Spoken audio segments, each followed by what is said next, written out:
আজকে আলোচনার বিষয় বাংলা সাহিত্যের ইতিহাস। বাংলা সাহিত্যের ইতিহাসের আজকে আলোচনা করব চৈতন্যদেব এবং চৈতন্যদেবকে নিয়ে লেখা গ্রন্থ অর্থাৎ চৈতন্য জীবনী কাব্য বা চৈতন্য চরিত সাহিত্য। একাদশ শ্রেণীর প্রথম সেমিস্টারের বাংলা বিষয় বিষয়টি অন্তর্ভুক্ত আছে। এছাড়াও বিভিন্ন কলেজ, বিভিন্ন ইউনিভার্সিটি এবং বিভিন্ন প্রতিযোগিতার ক্ষেত্রে কিন্তু চৈতন্যদেব খুব গুরুত্বপূর্ণ একটি বিষয়। তাছাড়াও পুরো মধ্যযুগ চৈতন্যদেব একটি বিশেষ স্থান অধিকার করে আছে। আজকে আলোচনার বিষয় চৈতন্য চরিত গ্রন্থ, বাংলা ভাষায় লেখা প্রথম চৈতন্য চরিত গ্রন্থ, যেটি বৃন্দাবন দাসের লেখা চৈতন্য ভাগবত, এই বিষয়ে আলোচনা করব। এরপরে বাংলা ভাষায় লেখা শ্রেষ্ঠ চৈতন্য চরিত সাহিত্য অর্থাৎ কৃষ্ণদাস কবিরাজের লেখা শ্রী চৈতন্য চরিতামৃত। আজকের এই দুটি বিষয় নিয়ে আলোচনা করব। খুব মন দিয়ে আলোচনা শুনতে থাকো।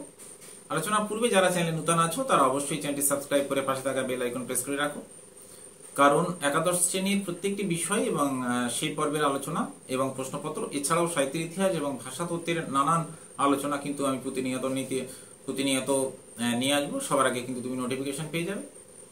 আর আলোচনার শেষে আলোচনা কেমন লাগলো অবশ্যই কমেন্ট করে জানাবে এবং ভালো লাগলে লাইক করবে এবং বন্ধুদের মধ্যে শেয়ার করবে। সুতরাং সরাসরি চলে আসছি মূল আলোচনায়। আজকে আলোচ্য বিষয় বাংলা সাহিত্যের ইতিহাসের চৈতন্যদেবকে নিয়ে লেখা বিশেষ গ্রন্থ চৈতন্য জীবনী গ্রন্থ বা চৈতন্য চরিত সাহিত্য। প্রথমে যে বিষয়টি আলোচনা করব বাংলা ভাষায় লেখা প্রথম চৈতন্য জীবনী সাহিত্য, যেটি বৃন্দাবন দাসের লেখা চৈতন্য ভাগবত। এই চৈতন্য ভাগবত যখন লেখা হয়েছিল তখন কিন্তু গ্রন্থটির নাম ছিল চৈতন্য মঙ্গল।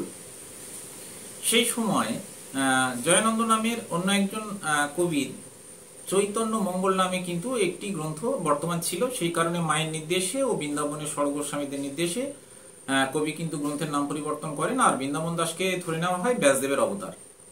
ব্যাসদেব ভাগবত রচনা করেছিলেন, সেই সূত্র অবলম্বন করে বৃন্দাবন দাস তার কাব্যের নামকরণ করেন চৈতন্য ভাগবত। এবার আসবো খুব সংক্ষেপে কবি পরিচয় নিয়ে। কবি জন্মগ্রহণ করেন বর্ধমান জেলার দেনুর গ্রামে 1518 খ্রিস্টাব্দের কাছাকাছি সময়। কবির জননী কিন্তু নারায়ণী দেবী। এই নারায়ণী দেবী ছিলেন শ্রীবাসের ভ্রাতুষ্পুত্রী আর কবি দীক্ষাগুরু ছিলেন নিত্যানন্দ। এবার আসবো গ্রন্থের প্রেরণা ও রচনাকাল সম্বন্ধে। আগেই বলেছি জননীর প্রেরণায় ও দীক্ষাগুরুর নির্দেশে তিনি কিন্তু কাব্যটি রচনা করেন। এই কাব্য রচনা করতে তিনি গুরু নিত্যানন্দ, গদাধর এবং অদ্বৈত প্রভুর কাছ থেকে কিন্তু অনেক উপাদান সংগ্রহ করেন।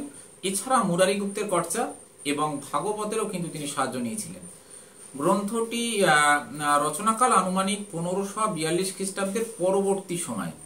এবার আসবে গ্রন্থের গঠন কৌশল এবং তার বিশেষ কিছু বৈশিষ্ট্য নিয়ে, যে কারণে এই গ্রন্থটি কিন্তু সমাদৃত। গ্রন্থটি 3টি খণ্ডে বিভক্ত। প্রথম খণ্ডে 15টি অধ্যায়, দ্বিতীয় খণ্ডে 26টি অধ্যায় এবং তৃতীয় খণ্ডে কিন্তু 10টি অধ্যায়। মোট 51টি অধ্যায়ে কিন্তু গ্রন্থটি বিভক্ত। চৈতন্যদেবের জীবনের প্রথম 24 বছরের ঘটনা এই গ্রন্থে খুব বিস্তারিতভাবে আলোচিত আছে। যে বৈশিষ্ট্যের জন্য গ্রন্থটি সেকাল এবং একাল সমানভাবে সমাদৃত তা হলো গ্রন্থটির ঐতিহাসিকতা। গ্রন্থটির প্রথম খণ্ডে বর্ণনা করা আছে চৈতন্যদেবের জন্ম থেকে গয়া প্রত্যাবর্তন এবং দ্বিতীয় খণ্ডে কিন্তু বর্ণনা করা আছে সন্ন্যাস গ্রহণ, গৌড়ীয় ভক্তদের সঙ্গে মিল ও মহোৎসব। এছাড়া গ্রন্থটিতে সমকালীন বাংলার সামাজিক, রাজনৈতিক, অর্থনৈতিক ও লৌকিক ইতিহাসের আলোক্য হয়ে উঠেছে। ফলে গ্রন্থটি তথ্যনিষ্ঠার গুণে কিন্তু মানবীয় হয়ে উঠেছে।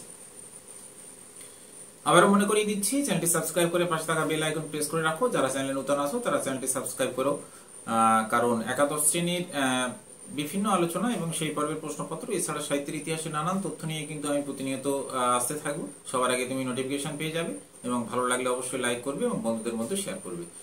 এবার চলে আসছি চৈতন্যদেবকে নিয়ে লেখা শ্রেষ্ঠ চরিত গ্রন্থ কৃষ্ণদাস কবিরাজের লেখা শ্রী চৈতন্য চরিতামৃত। কি বৈষ্ণব সমাজে কি বাংলা সাহিত্যে শ্রী চৈতন্য চরিতামৃতের মতো গ্রন্থ কিন্তু সত্যি দুর্লভ। চৈতন্যদেবের জীবনের শেষ 24 বছরের দলিল স্বরূপ কিন্তু গ্রন্থটি।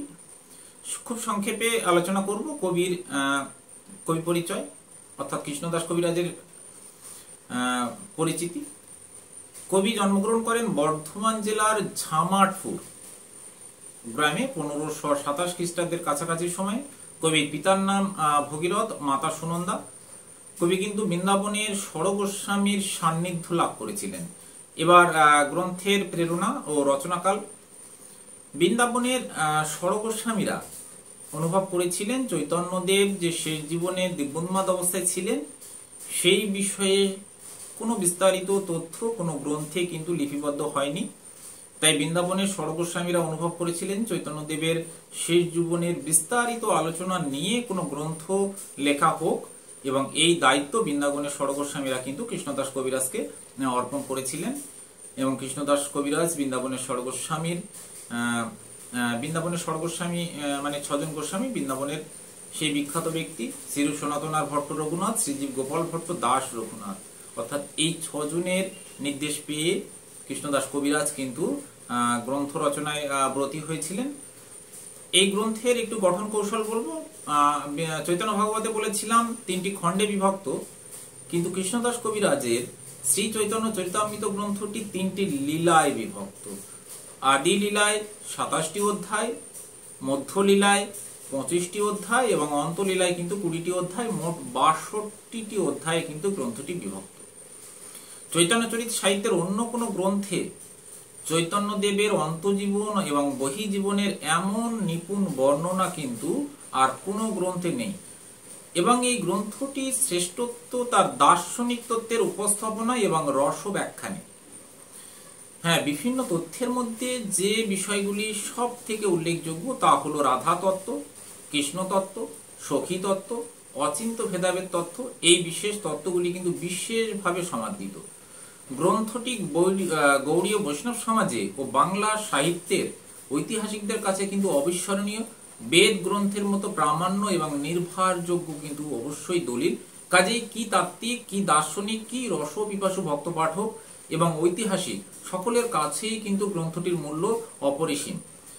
ইতিহাস, দর্শন, কাব্যকলা ও ভক্তিরসের সমাহারে রচিত একটি অনবদ্য গ্রন্থ।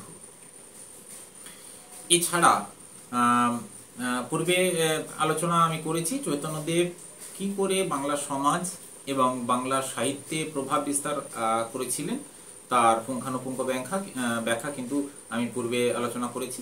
যারা দেখতে ইচ্ছুক তারা অবশ্যই আজকের এই ভিডিও ডেসক্রিপশন বক্স কিন্তু ফলো করবে। এছাড়াও কিন্তু প্লে লিস্টে অন্তর্ভুক্ত আছে, দেখে নেবে এবং খুব শীঘ্রই বাকি থাকা আলোচনা আমি নিয়ে আসবো এবং সবার আগে কিন্তু নোটিফিকেশন পেয়ে যাবে। তার আগে চ্যানেলটি সাবস্ক্রাইব করে পাশে থাকা বেল আইকন প্রেস করে রাখো। সবাইকে শুভেচ্ছা জানিয়ে আজকে আলোচনা এখানেই শেষ করছি।